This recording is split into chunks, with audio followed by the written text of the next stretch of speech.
Subscribe कीजिए हमारे channel को और लेटेस्ट अपडेट पाने के लिए बेल आइकन को दबाइए। प्रेजेंटेड बाय मछली म्यूजिक।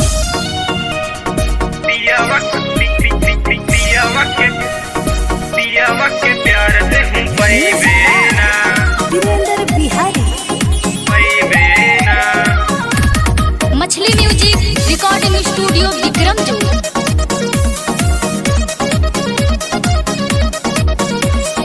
निक नहीं लगे तहरा हम बेकार बा, सेट होता शादी है नया समाचार बा।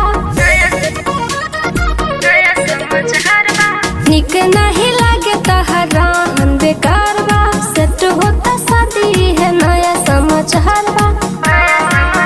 हमरा जैसन तो लड़की फेर पैबे ना, पैबे ना। यरवा के खुश करके जाइबे ना, तपियावा के प्यार दे हूँ पैबे ना, तपियावा के प्यार दे हूँ पैबे ना। पियावा के प्यार दे हूँ पैबे ना, पैबे ना।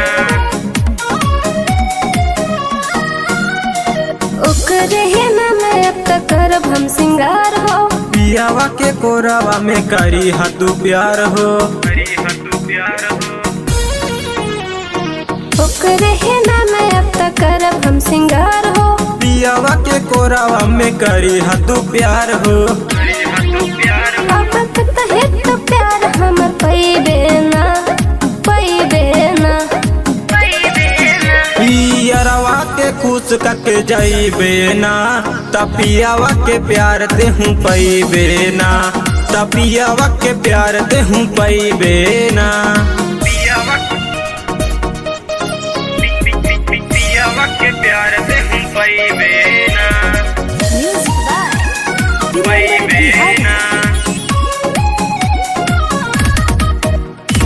देने जब मौका दिल दर्द बरियार हो, वही दिन बुझाई जइया करी पियवा प्यार हो, करी पियवा प्यार हो।